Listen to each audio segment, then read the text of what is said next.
ইসলাম কত ইনসাফ করে দেখেন। ইসলাম বলছে না, ধর্ম যার যার, উৎসব সবার বানাইও না। কেন? মসজিদে তো মুসলমানই আসবে, হিন্দুকে তো মসজিদে আনার কোনো দরকার নাই। কেন? ওর জন্য তো মন্দির আছে, ওকে জোর করে এখানে আনার কোনো দরকার লা ইকরাহা ফিদ্দীন। ধর্ম নিয়ে কোনো বাড়াবাড়ি নাই। তোমার কাজ দাওয়াত দেওয়া, কবুল করবে কি করবে না তোমার দেখার বিষয় না, কারণ এটা হেদায়েতের মালিক কে? আল্লাহ।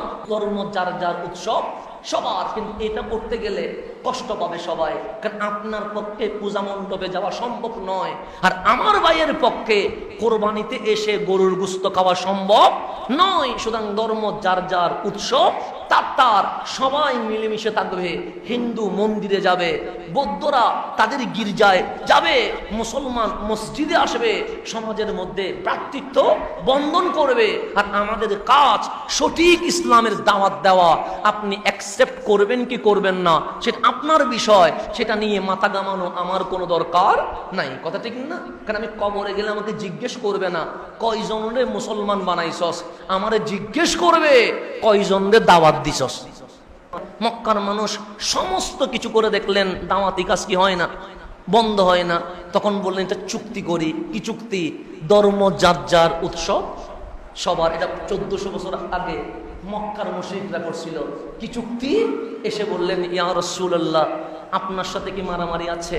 কামলিওয়ালা বলে আমার পক্ষ থেকে তো কোনো মারামারিও নাই, গালাগালিও নাই, সমালোচনাও নাই, মেরেছো তোমরা, আমি বিনিময়ে ভালোবাসা দিয়েছি। তো বললেন একটা চুক্তি করব। সে কি চুক্তি? সে ধর্মীয় চুক্তি। আমরা আজকে থেকে আপনারা গালি দিব না, পাথর মারবো না, উঠের বুড়ি তুলবো না, আপনার সাথে আর কোনো ঝামেলা করব না। আমার রসুল বলেন চুক্তি কিসের? আমরা মূর্তি তো ছাড়তে পারবো না। তো আমার রসুল বললেন আমি তো আর মূর্তি পূজা করতে পারবো না, তোমাদেরকে আমি জোরও করি না, কিন্তু আমি পারবো না। সেটা চুক্তিতে আসুক না। সে কি চুক্তি? সে আপনার ধর্মও থাক, আমাদের ধর্মও থাক। তো কি রকম চুক্তি? সে চুক্তি হচ্ছে 1 বছর আমরা সবাই আপনার রবের ইবাদত করব। কয় বছর? আর পরের বছর আপনি সহ মিলে আমাদের মূর্তির পূজা করবেন। চুক্তিতে আসছে। তা আল্লাহ বলেন হাবিব, ওরা কি বলতে চায়? ওরা ধর্মীয় চুক্তি করতে চায়। স্লোগান কি? স্লোগান হচ্ছে ধর্ম যার যার, উৎসব সবার।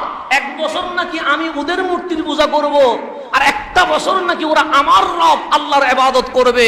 তো আল্লাহ বলে কুল ইয়া আইয়ুহাল কাফিরুন লা আ'বুদু মা তা'বুদুন। এই চুক্তিতে আল্লাহও নাই, রাসূলও নাই, গর্দান চলে যাবে।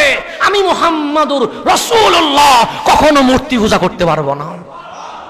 এটার নাম হচ্ছে নিজের ব্যাপারে কি গরম, মানে আমার ঈমান আমি কখনো কি দিব না, বিসর্জন।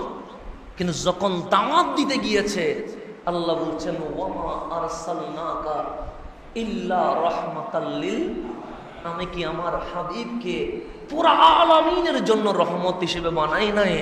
দাওয়াত দেওয়ার সময় কি থাকতে হবে? নরম থাকতে হবে। ঈমানের ব্যাপারে কি থাকতে হবে? গরম থাকতে হবে। এখন আমরা কি হয়ে যাই? নিজের ব্যাপারে ঘরের ভেতরে সব চলে যায়, নরম হয়ে যায়, আর মাঠে আসি গরম হয়ে যায়।